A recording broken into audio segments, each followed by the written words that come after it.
இந்த கம்ப்ரஸர் மேல பட்டு ஷார்ட் சர்க்கியூட் ஆகி விபத்து ஏற்பட கூட வாய்ப்பு. டிவிலலாம் அந்த ஃப்ரிட்ஜ் வெடிச்சு சில பேர் இறந்துட்டாங்க, சில பேர் உயிருக்கே கவலைக்கிடமா இருக்காங்க அப்படின்ற மாதிரி. ஒரு ஃப்ரிட்ஜ் ஓட வேண்டிய இடத்துல 6 ஃப்ரிட்ஜுக்கான கரண்ட் பில்ல நீங்க கட்டுற மாதிரி இருக்கும். எப்பவுமே செவத்தோட ஒட்டாம ஒரு அடி, இதால நம்ம உயிருக்கு ஆபத்தாகிற அளவு கூட நம்ம சூழ்நிலை வந்துரும். நீங்க உடனே டெக்னீஷியனை கூப்பிட்டு. நம்ம வீட்டுல இருக்கக்கூடிய ஃப்ரிட்ஜ்ல ஃப்ரீசர்ல ஏதாவது ஒட்டிக்கிடுச்சு அப்படின்னா நம்ம கத்தியை வச்சோ இல்ல கரண்டியை வச்சோ அதை டொங்கு குத்தி தான் வெளியே எடுப்போம். ஆனா அப்படி குத்தி எடுக்கிறதுனால இந்த உள்ள இருக்க லைன், ஒவ்வொரு லைனா இருக்கு பாத்தீங்களா, அந்த லைன் வழியா பாஸ் ஆகிட்டு இருக்க கேஸ் வெளியே கசிறதுக்கு நிறைய வாய்ப்பு இருக்கு. இது கேஸ் கசிஞ்சா என்ன அப்படின்னு கேட்டீங்கன்னா, இதால நம்ம உயிருக்கு ஆபத்தாகிற அளவு கூட நம்ம சூழ்நிலை வந்துரும். இந்த மாதிரி நமக்கே தெரியாம நம்ம பண்ற சின்ன சின்ன தப்புனாலதான் டிவிலலாம் அந்த ஃப்ரிட்ஜ் வெடிச்சு சில பேர் இறந்துட்டாங்க, சில பேர் உயிருக்கே கவலைக்கிடமா இருக்காங்க அப்படின்ற மாதிரி நியூஸ் கேட்கிறோம். நம்மளுக்கே தெரியாம பண்ற இந்த சின்ன சின்ன தப்புகளை எப்படிலாம் கண்ட்ரோல் பண்றது, நம்ம ஒவ்வொருத்தவங்க வீட்டுல இருக்கக்கூடிய இந்த ஃப்ரிட்ஜை எப்படிலாம் கண்ட்ரோல் பண்ணணும், இந்த ஃப்ரிட்ஜ் மூலமா வரக்கூடிய செலவை எப்படிலாம் குறைக்கலாம் அப்படின்றத பத்தி தான் சின்ன சின்ன டிப்ஸா இன்னைக்கு நம்ம பார்க்க போறோம். நம்ம வீட்டுல இருக்கக்கூடிய ஃப்ரிட்ஜ் எப்பவுமே ஜன்னலுக்கு பக்கமோ இல்ல கதவுக்கு பக்கமோ இருக்கிற மாதிரி பாத்துக்கோங்க. ஏன் அப்படின்னா ஃப்ரிட்ஜுக்குள்ள அதிகமான கூலிங் இருக்கிறதால அதிகமான வெப்பத்தை வெளியே தள்ளும். அந்த மாதிரி சமயத்துல நம்ம காத்து பக்கத்துல வச்சாதான் நமக்கு எந்த பாதிப்பும் வராம பாத்துக்க முடியும். நம்ம ஃப்ரிட்ஜ்ல எல்லாருமே பின்னாடி இந்த கம்பியை பார்த்திருப்போம். இது எதுக்காக அப்படின்னா, இந்த கீழே இருக்கக்கூடிய கம்ப்ரஸர்ல இருந்து தான் கேஸ் வந்து இது வழியா இப்படி வந்து இதுலயே உங்களுக்கு தெரியும், இது வழியா வந்து நம்ம ஃப்ரிட்ஜுக்கு தேவையான கேஸை வந்து கொடுக்கும். ஸோ இதை வந்து நம்ம எப்பவுமே செவத்தோட ஒட்டாம ஒரு அடி தள்ளி வச்சுதான் பார்க்கணும். எதுக்காக அப்படின்னா, செவரும் இப்ப இந்த கம்பியும் ஒன்னோட ஒண்ணு ஒட்டி இருந்துச்சு அப்படின்னா தேய்மானமாகி இது வழியா பாஸ் ஆகக்கூடிய கேஸ் கசிறதுக்கும் நிறைய வாய்ப்பு இருக்கு. அதனால எப்பவுமே நம்ம வீட்டுல ஃப்ரிட்ஜை செவரோ இல்ல இந்த மாதிரி தகடோ எதுவா இருந்தாலும் ஒரு அடி தள்ளி வைக்கிறது ரொம்பவே நல்லது. நம்ம வீட்டுல இருக்கக்கூடிய ஃப்ரிட்ஜை ஒரு இடத்துல இருந்து இன்னொரு இடத்துக்கு நகர்த்தணும்னு நினைச்சீங்க அப்படின்னா அது ரொம்பவே கவனமா நகர்த்தணும். என்ன 4 பேர் சேர்ந்து தூக்கணுமா அப்படின்னு கேக்குறீங்களா? நீங்க பைல்வானா இருந்தா ஒரு ஆளாவே தூக்கிக்கலாங்க. விஷயம் அது கிடையாது.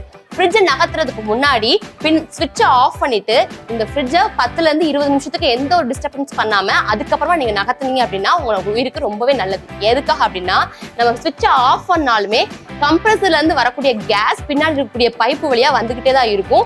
20 நிமிஷம் கழிச்சு நகர்த்தணும் அப்படின்னா நம்ம உயிருக்கு எந்த பாதிப்பும் இல்லாம நம்ம சேஃப்டியா இருந்துக்கலாம்.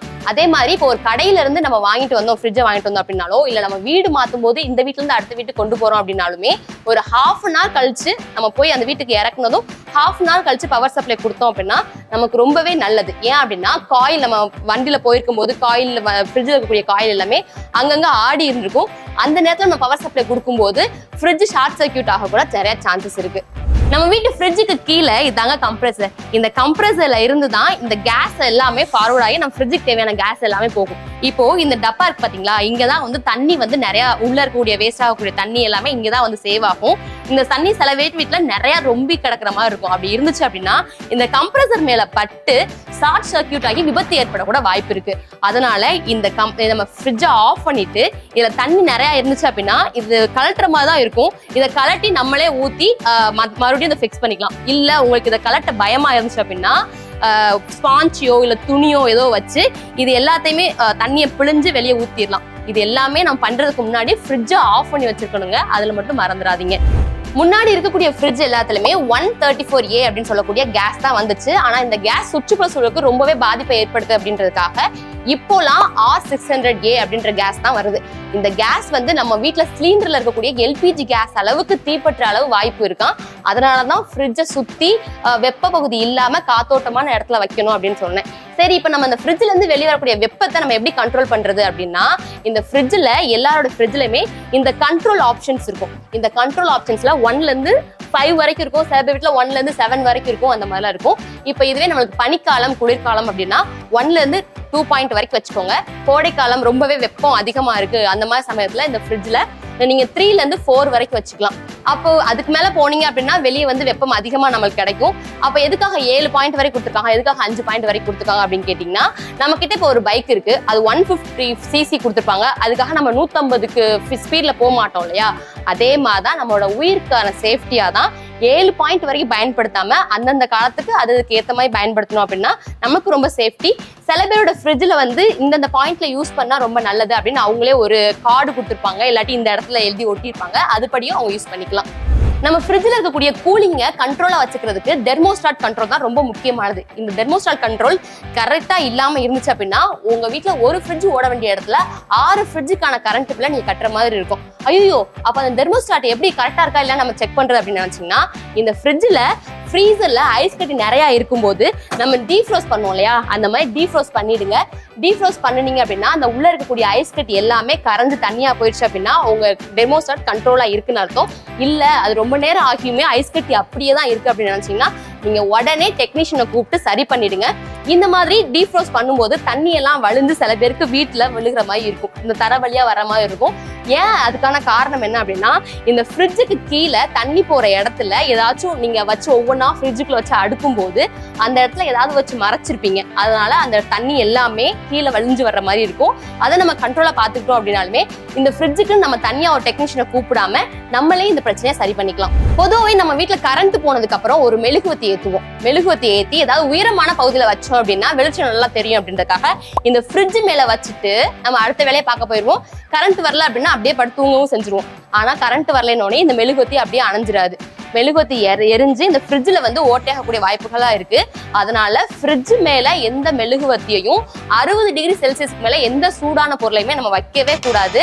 அது போக சில பேர் வீட்டுல என்ன பண்ணுவாங்க, இந்த மிக்சரு, முறுக்கு, அந்த மாதிரி ஸ்நாக்ஸ் ஐட்டம் எல்லாத்தையுமே ஃப்ரிட்ஜுக்குள்ள வச்சு சாப்பிட்டோம் அப்படின்னா நமக்கு சளி பிடிக்கும், இல்ல உடம்புக்கு நல்லதில்லை அப்படின்னு நினைச்சிட்டு ஃப்ரிட்ஜுக்குள்ள வைக்காம ஃப்ரிட்ஜுக்கு மேல வந்து வச்சுட்டு ஒவ்வொரு வீட்லயும் சாப்பிடுறாங்க. அப்படி சாப்பிடறதுனால என்ன நடக்குது அப்படின்னா, எறும்பு விருந்தாளிகள் எல்லாமே இந்த ஸ்நாக்ஸை சாப்பிட வரும்போது இது வழியா ஏறி வந்து இந்த ஃப்ரிட்ஜுக்குள்ள அங்கங்க எங்கேயாவது ஓட்டை இருந்து சந்து இருந்துச்சு அப்படின்னா அதுக்குள்ள போய் தங்கிக்குதான்.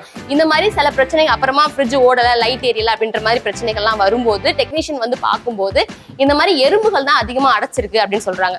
அதனால இந்த மாதிரி சின்ன சின்ன விஷயங்கள்ல தான் நம்ம ஜாக்கிரதையா இருந்துக்கணும் அப்படின்னா ஃப்ரிட்ஜ் மூலமா வரக்கூடிய செலவே நம்ம கம்மி பண்ணிக்கலாம். நம்ம வீட்டுல ஃப்ரிட்ஜ் செட் பண்ணும்போது ஸ்டெபிளைசரோட செட் பண்றது ரொம்பவே நல்லதுங்க. இல்லையே, நான் கடையில வாங்கும்போது இது இன்பில்ட் ஸ்டெபிளைசர்னு சொன்னாங்க, அதனால இந்த ஃப்ரிட்ஜுக்கு ஸ்டெபிளைசர் வேண்டாம் அப்படின்னு நினைச்சீங்கன்னா நம்ம இதை பத்தி ஒரு ஃப்ரிட்ஜோட டெக்னீஷியன்ட்ட கேட்கும்போது எந்த ஒரு எலக்ட்ரிக் ஜாமானுக்கும் நம்ம ஸ்டெபிளைசர் வச்சு யூஸ் பண்ணணும் அப்படின்னா தான் நம்மள விபத்துல இருந்து நம்ம தடுக்கிறதுக்கு நமக்கு ஒரு வாய்ப்பு அப்படின்னு சொன்னாங்க. அதனால எந்த ஒரு எலக்ட்ரிக் ஜாமானுக்கும் ஸ்டெபிளைசர் வைக்கிறது நமக்கு ரொம்ப நல்லது. அதே மாதிரி நம்ம ஃப்ரிட்ஜோட வயர் எதையும் எலி கடிக்குதா அப்படின்றத அடிக்கடி செக் பண்ணிக்கோங்க.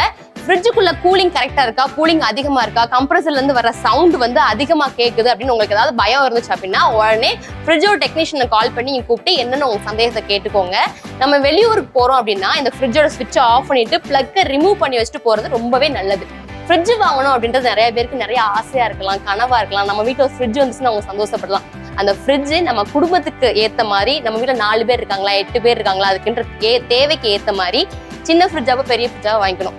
மேல் வீட்டுல இவங்க ஃப்ரிட்ஜ் வச்சிருக்காங்க, அடுத்த வீட்டுல அவங்க அந்த ஃப்ரிட்ஜ் வச்சிருக்காங்க அப்படின்னு நினைச்சு வாங்காம நம்மளோட தேவைக்கு ஏத்த மாதிரி வாங்கிட்டோம் அப்படின்னா நம்ம கரண்ட் பில் கம்மி பண்ணலாம், மற்ற செலவுகளையும் நம்ம குறைச்சிக்கலாம். இந்த ஏசி, மிக்சி, அந்த மாதிரி எலக்ட்ரிக் ஜாமான் எல்லாமே நம்மளோட விருப்பத்துக்காக உருவாக்கப்பட்டதுதான். அதை நம்ம கரெக்டா பயன்படுத்தணும் அப்படின்னா இந்த மாதிரி விபத்துக்கள்ல இருந்தா நம்ம தப்பிச்சுக்கலாம். இதுதான் இன்னைக்கு உங்ககிட்ட ஷேர் பண்ணிக்கணும்னு நினைச்சோம். நன்றி.